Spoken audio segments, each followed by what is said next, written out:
السلام عليكم ورحمة الله وبركاته. اللهم صل وسلم وبارك على سيدنا محمد وعلى آله وأصحابه أجمعين. ازيكم يا حبايبي؟ عاملين ايه؟ يا رب تكونوا بخير وفي أتم صحة وفي أحسن حال يا رب، اللهم آمين. زي ما انتم شايفين كده النهاردة روتين يوم الجمعة. صحيت من النوم كانت حوالي الساعة 10 الصبح كده، قمت فطرت وصلينا وبعدين قرأنا الورد وبعدين قعدنا بس حضرت الفطار للأولاد وكده، وبعدين صليت الجمعة وقرأت سورة الكهف، وبعد كده بقى ايه قلت أقوم أشوف اللي ورايا بقى. النهارده الروتين هيكون في البيت كله. كنت في الاول بوريكم الشوكليت دي هيلثي بريد يا جماعه. بتبقى محطوطه على رايس كيك وعليها فول سوداني، حلوه جدا مع القهوه، بتديني باور، وكمان تنفع مع الناس اللي هي بتبقى عامله دايت، حاجه يعني ايه صحيه وحلوه قوي. بتجيبي رايس كيك من فتح الله او من اي سوبر ماركت، وبتحطي عليها هيلثي بريد وعليها حته فول سوداني وبتحطيهم مع بعض بس، وبتاكليها جنب القهوه، بتبقى حلو يعني صحي وكمان طعمه جميل قوي، هيعجبكم. بس وزي ما انتم شايفين كده دخلت هنا بقى على اوضه الليفينج كانت عندي، كان فيها شويه حاجات كده يعني مش مترتبه، فقلت ايه لا ارتبها كده. انا يوم الجمعه ده بيبقى اصلا يعني برتب الدنيا كده من فوق الوش عشان خاطر البنات وكده، ونقعدوا مع بعض نقضوا اليوم مع بعض، ولو عايزين ننزلوا نروحوا عند تيتا نروحوا عند حد، فبيكون ايه الروتين سريع يعني، مش بيبقى حاجات كتير. بعدي كده في الشقة كلها ساعة كده ساعتين واكون خلصت كل حاجة وحضرت الغدا والكلام ده كله. بس زي ما انتم شايفين كده اهو دخلت كده اهو، بدأت ان انا اخلص اوضه الليفينج، يا دوبك كنستها ومسحت الترابيزات ونفضت الركنة. وده اللي هو البريكس اللي بالليمون ده يا جماعة، حلو جدا جدا، ريحته بتبقى جميلة قوي في مية المسح. وبحط كمان، انا بحب امسح بمية مغلية. بس خلاص بقى هنودعوها الفيديو الجاي، عشان خاطر هكون بقى هستخدم بعد كده جهاز اللي هو البخار، وهعقم بعد كده بالبخار احسن من المية المغلية. بس فجيت بقى هنا بمسح برضو الأوضة اهو زي ما انتم شايفين، وخلصتها وبصوا فرشتها تاني، ورحت بقى مشغلة فيها سورة الكهف، وبعدين حطيت بقى البخور وقعدت بقى ايه دخلت على حاجة كمان بقى اعملها. بس واهم حاجه لو وصلتي لحد هنا وما اشتركتيش في القناه، يا ريت تشتركي في القناه وتفعلي زر الجرس عشان يوصلك كل جديد وتشوفيني على طول. طول ما انت بتتفرجي عليا ما تنسيش تصلي على النبي وتستغفري ربنا. طول ما انت بتتفرجي عليا استغفري ربنا وصلي على النبي، تاخدي ثواب وتديني ثواب عليا او على اي حد تاني. تقعدي طول ما انت قاعده على التلفزيون بتتفرجي على حاجه، استغفري ربنا وصلي على النبي، كل ده هيعود لك في ميزان حسناتك ان شاء الله. بس دخلت بقى هنا كده على اوضه غرفه النوم. كانت برضه كانش فيها حاجه، كانت بس محتاجه الملايات ان هي تتغير. فدخلت كده بدات اول حاجه ان انا اعمل كنت بفرش الكفر اللي هو بتاع المرتبه ده، لاني كنت شايلاه غسلاه. وزي ما قلت لكم المرتبه عندي اصلا حالتها وحشه قوي، مش عارفه انضفها اكتر من كده. بس المره يعني الفيديوهات الجايه ان شاء الله هحاول ان انا انضفها بالجهاز اللي هو بتاع تنظيف المفروشات ده، وهقول لكم رايي فيه. على فكره انا جربته مع حاجه، يعني بنتي كانت بهدلت بيها حاجه، فبصراحه حلو قوي. هجربه بقى مع المرتبه وتحمست قوي ان انا اجربه معاها. فزي ما انتم شايفين كده اهو خلصت برضو، قلت افرش كده ملايه نضيفه، بحب يوم الجمعه كده افرش ملايات نضيفه وابخر الدنيا واروق كده من فوق الوش، بس بحيث ان الدنيا تبقى رايقه، وفي نفس الوقت ابقى مخلصه البيت وما اخدش وقت طويل قوي يعني بعمل حاجه. وعشان اقعد مع البنات بقى، اللي عايزه تذاكر، اللي عايزه نقعدوا نلعبوا مع بعض شويه، نخرج نروحوا زي ما قلت لكم عند جدتهم كده يعني. فخلصت اهو الاوضه زي ما انتم شايفين اهو، برضو خلصتها وخليتها زي الفل. هي اصلا ما كانش فيها حاجه، على فكره احنا بقالنا اصلا فتره ما بننامش في غرفه النوم. بننام في غرفه الليفينج عشان خاطر الحر وكده، فبننام هناك عشان التكييف هناك، فما بقدرش بصراحه ان انا ايه انام في اوضه النوم دلوقتي خالص، يعني الى حين ان احنا نركب تكييف ان شاء الله في غرفه النوم. بس فزي ما انتم شايفين كده خلصنا اهو، وقلت برضه امسح الارض. هنا برضه غيرت الميه، يعني كل اوضه بيتغير الميه وبيتحط تاني من اول وجديد اللي هو البريكس اللي بالليمون ده. مسحته وظبطته وقفلت الاوضه تاني وخلاص. بصوا الاوضه هي بقت زي الفل، خلصت معايا. وهخش بقى على حاجه كمان، يعني زي ما قلت لكم الروتين النهارده روتين كامل في الشقه كلها، يعني مش هحرمكم من حاجه، هو سريع بس لفيت فيه الشقه كلها. بس خلصت هنا اهو الاوضه، بصوا بقت تمام وخلاص. فهطفي بقى الانوار وهطلع بقى منها واروح على حاجه تانية، يعني زي ما قلت لكم بحب ان انا اخلص الشقه كلها. خلصت بقى وفتحت الاوضه التانية اللي هي اوضه البنات، دخلت عليها بقى برضو بحب اول ما اخش اي اوضه اهويها وارتبها كده. هما كانوا حاطين بقى اللي هي الكراسات والحاجات بتاعتهم. كانوا على فكره ان دلوقتي هما بيقوموا اصلا يعني الغرفه ما بيبقاش فيها حاجات كتير، يا دوبك انا بساوي السراير ولو كانوا قاعدين بيكتبوا حاجه او كده، لان هما دلوقتي بقوا يرتبوا لي الدنيا عشان خاطر بيعملوا لي بقى ايه مفاجاه يعني. بيقوموا بقى يقعدوا يرتبوا الدنيا يعني يساوي السراير الى حد ما، بس انا طبعا بقوم اعيد عليها، بس الموضوع بقى سهل. هنا بقى خلاص خلصت اهو. هنا بطلع لهم غيار عشان هم هنا كانوا قاعدين بقى في البانيو كانوا بياخدوا شاور، فقلت اطلع لهم الغيار والبسهم وكده واشوف بقى ايه هكمل بقى ايه تاني. يعني زي ما قلت لكم انت مش طول ما انت شغاله، انت شغاله متواصل، لا بتاخدي بقى بريكات كده عشان خاطر تعملي فطار، ماما انا عايزه اشرب، ماما انا عايزه اكل كده يعني، ماما عايزه استحمى كده، فتعالي شغلي لي كرتون. يعني زي ما انتوا عارفين اكيد كلنا امهات وعارفين. اديتهم شاور. انا كنت بوريكم تولا ده بصراحه شعر بنتي الصغيره كان قصير قوي، تولا ده حسنه جدا ونبت شعر كتير، وانا بصراحه عجبني يعني. بس وهنا زي ما قلت لكم بقى بمسح بقى الارض برضو الريسبشن، شلت الكفرات اللي كانت فيه ومسحت الارض كده كويس اهو زي ما انتوا شايفين. بصوا خلصتها. وبعدين هنا هو برضو شغلت الراديو على القرآن، وبرضو بولع بخور كده في الشقة. بصوا الشقة خلاص كده كله بقى تمام، وما اخدتش وقت معايا ولا اي حاجة يعني. مش تنظيف اللي هو عميق يعني اللي هو من فوق الوش كده على طول، ولا اخدت ما اخدتش معايا اي حاجة حرفيا. الروتين ده ما كملش معايا ساعة زمن يعني على بعض، وكنت بصراحة كنت مخلصة ومسحة الشقة كلها والدنيا تمام وعادي يعني.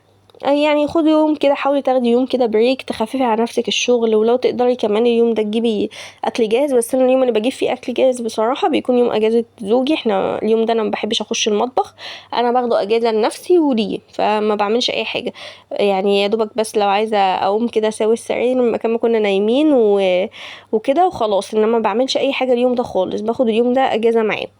يعني حرام يعني انا كمان ليا حق على جسمي يعني ان انا اخد اجازه. بس دخلت برضو على المطبخ، كان برضو كان في شويه بهدله، بدات كده اشيلهم وشويه مواعين ما كانتش متظبطه، ومع اني على فكره كنت مخلصه المواعين مشطباها من قبلها بيوم، بس دي بقى ايه كوبايه شاي وكده ومواعين من مكان الفطار وكده، فقلت ايه لا اخش اخلص. وزي ما انتم شايفين كده الكلوركس جل ده يا جماعه حلو قوي قوي قوي في الباسكت، حلو جدا بجد، وفي الحوض وفي الحاجات دي بيعقم وبينظف اي حاجه. عايزه اقول لكم رهيب، انا ما بستغناش عنه دلوقتي بجد، حرفيا حلو قوي قوي. بس وقلت اغسل بقى معاكم الكام كوبايه دول لاني مش مستاهله بصراحه ان انا احطهم في غساله الاطباق. كانت الغساله كانت فاضيه زي ما قلت لكم، فقلت ايه اسيبها فاضيه شويه يعني احافظ عليها فاضيه شويه لحد الغدا. بس فيعني قلت بقى ايه اغسل. بصوا الكوبايه كانت مكسوره والله العظيم لوحدها، مش عارفه ليه، ما كانش فيها اي حاجه، وجايه بطلعها من الحوض لقيتها مكسوره، فقلت الحمد لله ان هي ما عورتليش ايدي، ان انا كنت بغسل المواعين يومها على ايدي، قلت الحمد لله ان هي ايه ما عورتنيش يعني. بس وغسلت بقى اهو المواعين. وعلى فكره العلب الاكليريك الباغه دي بحب ان انا اغسلها وبحتفظ بيها لما باجي اعمل تفريزات او اي حاجه، بتنفعني بدل ما اشتري جديد يعني. هي كده كده اصلا بتبقى نظيفه، ما بيبقاش فيها حاجه، انا بنقي منها العلب النظيفه يعني، وهي دي اللي بغسلها وبشيلها بقى بعدين ابقى استخدمها.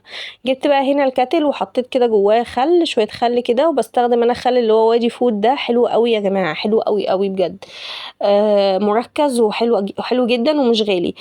حطيت كده برضو في الكاتل شويه خل وشغلته عشان خاطر الكاتل كنت حاسه فيه شويه تكلسات، فقلت ايه احط كده فيه برضو خل واشغله بيخليه بقى زي الفل، ميبقاش اصلا محتاج ان هو يتغسل تاني.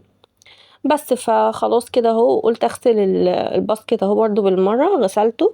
وكمان هغسل معاكم الحوض بالكولركس جل اللي قلت لكم عليه ده. بصوا بيخلي الحوض حرفيا بيرجع جديد جديد. انتوا عارفين الحوض ده من ساعه ما اتجوزت يعني انا ما غيرتوش، بس الحوض بصوا اللي يشوفه يقول عليه جديد من لمعته، وبسبب ده كل ده بسبب كولركس الجل ده. بصراحة حاجة اختراع كده فظيع، يعني ما بيخلصش عندي في البيت حرفيا، انا على طول بجيبه. بس وهنا المساحة بتاعت الزجاج دي كانت اتكسرت، فقلت هبقى اجيب بقى واحدة تانية، بس الى حين ما اجيب واحدة تانية يعني استخدمها. بس هو خلاص ده كان اخر استخدام ليها، لان انا اوريدي يعني اشتريت واحدة جديدة خلاص. ما قدرتش بصراحة اعمل الرخام من غيرها، بصراحة بتسهل عليا قوي في تنظيف الرخام. يا دوبك تسحبي الصابون كده وتشطفي بقى تاني، بصي الباسكت بقى زي الفل، بقى زي الفل حرفيا من اللي هو الكولوريكس جل ده، وبيعقموا. بصوا ريحة النظافة كده بتطلع من المطبخ اول ما بستخدمه. بس خلصت اهو زي ما انتم شايفين، ودعولي كده دعوة حلوة ان ربنا يديني الصحة ويخليني لبناتي، وادعوا لكايلا بنتي عشان هي تعبانة شوية، بقالها فترة تعبانة و عندها دور سخونية وترجيع وكده، فيعني ادعوا لها يا جماعه، ادعوا لها ربنا يشفيها يا رب.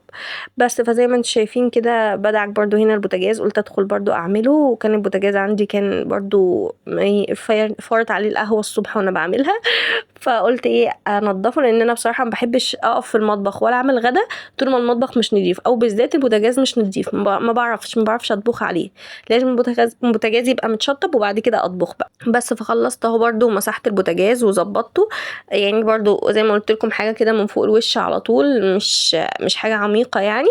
وخلصته وبعد كده بقى ايه نبدا في الغدا، يعني هقعد بقى كتير بعديها خلاص، يعني انا كنت هنا كانت حوالي الساعه 2:30 حاجه زي كده، قلت بقى اقعد بقى شويه كتير كتير بقى حواليه، بعديها كده بقى اريح، وشربت النسكافيه واتفرجت على التلفزيون، ويومي بصوا بقى تمام، وقعدنا مع البنات وضحكنا وهزرنا ولعبنا وكل حاجه. بعد كده بقى ايه جوعنا، فقلت اقوم اعمل الغدا، والغدا النهارده بجد حاجه تحفه تحفه، استنوا كده وهتشوفوا هو ايه، هيعجبكم جدا. بس وهنا خلاص برضو خلصت اهو الكاتل، كنت غسلته وفضيته. بصوا انا فضيت الميه السخنه اللي كانت جوه الحوض، بس اهم حاجه سمي الله قبل ما تفضي ميه سخنه جوه الحوض، قولي بسم الله كده وبعد كده فضي، بس وعشان خاطر تسلك لي بقى لو في اي حاجه جوه الصرف بتاع الحوض او كده، الميه السخنه دي بتسلكه وبتظبطه. بس تعالوا بقى يلا نخشوا على الغدا. وزي ما قلت لكم انا كان عندي يا جماعه البنات ما كانوش بياكلوا ابدا ابدا صينيه البطاطس دي ابدا ابدا ما يحبوهاش. فانا كنا قاعدين كده مره بنتفرجوا على الكرتون اللي هو بتاع عارفين الفار الطباخ ده، فقلت ايه شافوا اللي هي الخلطبيطه بالصلصه دي، فانا قلت لهم خلاص انا هبقى اعملها لكم، وفعلا قمت عملتها لهم. وعايزه اقول لكم اكلوا صينيه البطاطس كلها بسم الله انا بشوف عليهم، عجبتهم جدا ان هم ايه يعني حاجه زي الكرتون بقى كده اكلوها. فبصراحه فرحت قوي ان انا فكرت في حاجه زي كده، لان حرام يعني انا بحب بصراحه الاكله دي وهي اكله حلوه يعني ومفيده، فليه ما ياكلوهاش؟ فقلت لا انا هستغلهم وهعملها لهم بالطريقه دي. وعلى فكره والله العظيم كان طعمها حلو جدا جدا جدا بجد، كانت رهيبه. وزي ما انتم شايفين كده هو لو وصلتوا لحد هنا ما تنسيش تشتركي في القناه وتفعلي زر الجرس عشان يوصلك كل جديد. انا كل شويه بفكرك اهو فعلي زر الجرس واشتركي في القناه، وبرحب بكل الناس اللي اشتركوا في القناه معايا جداد، بجد انا بحبكم جدا. يا رب كده نوصل مع بعض 1000 مشترك، احنا خلاص اهو قربنا ندخل على 800 خلاص يعني على الابواب، يعني ايه اهمتكم بقى معايا عشان نوصل 1000 ان شاء الله. بس زي ما انتم شايفين كده خلاص انا خلصت اهو. دي كانت قطعت بصل شرايح، وقطعت طماطم شرايح، وقطعت كمان البطاطس شرايح. وبعدين دي كانت عندي كفتة كنت متبلاها وشايلاها في الفريزر، فطلعتها برضو كده فكت، كنت مطلعها من ساعة ما صحيت من النوم فطلعتها فكت. وبعدين برضو بعملها هي كمان على نفس شكل البطاطس ان هي تبقى ايه شرايح كده برضو. بعملها كده الاول، وبعد كده بقى بتجيبي الصينيه وترصي. بس زي ما انت شايفه كده هي تتبيله الكفته بتبقى ايه، بتبقى حوالي نص لحمه مفرومه مثلا، وعليها بصلايه كبيره، ما تكتريش بس بصل في الكفته، وعليها بهارات كفته وملح وفلفل وخلاص كده، مش بحط حاجه تانية. ولو عندك شويه بقدونس وقرن فلفل وبس كده. وعايزه اقول لكم كان طعمها حلو قوي قوي قوي. بس حطيت زي ما انتم شايفين كده بصل وبعديها بطاطس وبعديها طماطم وبعد كده الكفته، بصل وبعديها بطاطس كده بنفس الترتيب، امشي عشان يطلع الشكل في الاخر حلو. وانتي موقفاهم كده ورا بعض عايزه اقول لكم تطلع حلوه جدا. بس هنا المشكله كانت عندي البصلايه كانت كبيره شويه، فقلت اقسم البصلايه الكبيره دي الاتنين يعني، ما عملتش برضو اي حاجه. انا عايزه اقول لكم الشكل في الاخر والله العظيم تحفه تحفه ولا غلطه، هيعجبكم جدا جدا. بس فزي ما انتم شايفين اهو ده حطيتها برضو. وفي الاخر برضو هتعملي لها معجون صوص كده، ده بقى اللي هيوديها في حتة تانية بجد، طعمها كان تحفة، جربوها وعلى ضمانتي. واولادكم هيحبوها جدا لما بياكلوش صينية البطاطس، بجد هيحبوها قوي وهيفرحوا بشكلها. بس زي ما انتم شايفين كده اهم حاجة انك ايه ترصيها زي ما انت ايه بنفس الترتيب عشان خاطر ايه ما تبص معاكي. فبس كده خلصت اهو، تبقى في صينية مدورة كده وخلاص. ويا ريت لو انت معايا لحد هنا نصلي على النبي، انا كل شويه افكرك اهو صلي على النبي واستغفري ربنا، طول ما انت معايا صلي على النبي واستغفري ربنا. بصوا هي خلصت خلاص اهو، بصوا شكلها بقى يا جماعه فظيعه فظيعة وخطيرة. حطيت عليها بقى 3 معالق كبار صلصة، اللي هو انا الصلصة اللي بجيبها اللي هي الهاينز بجمدها زي ما قلت لكم واقطعها بعد كده. حطيت بصل بودر وتوم بودر وفلفل اسود و7 بهارات وشوية ملح وخلاص، وشوية نقطة كمون لو عايزة بس. وقلبي بقى وبحط هنا اهو الملح، وحطيت بتاع ده شوية لو عايزة تحطي مكعب مرق برضو هيبقى حلو جدا معاها، بس انا محطتش بصراحة، وحطيت بس المية بقى السخنة ودوبت الكلام ده كله في بعضه. وبعدين هسقي بقى بيها ايه صينية البطاطس. بصوا شكلها يا جماعة بجد شكلها حلو قوي، اصلا شكلها بيتكلم عن طعمها كان روعة روعة. انتوا هتشوفوها دلوقتي بعد ما تطلع من الفرن فظيعة. بس بصوا اهي خلاص اهي كده. هقفلها بقى بورق الفويل، وقبل ما تحطي ورق الفويل حطي تحتيه ورقة زبدة عشان خاطر طبعا هو مضر. شايفين شكلها؟ بس وبكده حبايب قلبي الفيديو خلص، واشوفكم بقى في فيديو جديد، ومع السلامة.